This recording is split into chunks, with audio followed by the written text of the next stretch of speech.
Akong lang nagpapasalamat yun sa pagbumalat ni Kusyang Sising Pagali.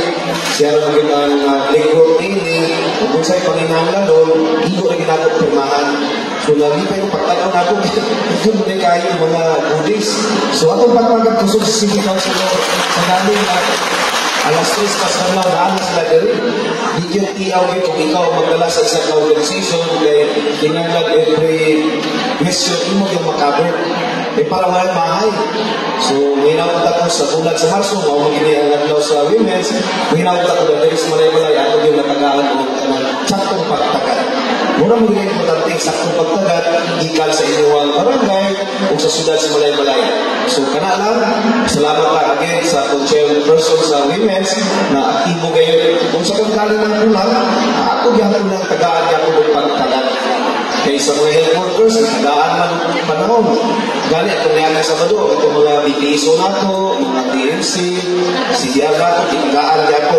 Send niya ako kayo karoon. Di mo galing bunga, yung grabe na bunga, pero importante nga, kung year round, na ay atiman sa aktuan. Ang itong mga president sa nakaiyan na barangay, na sila meeting, dahil napot sila building, na diyan sa New sa Sitio. Nagahinay-hinaya nato o basta.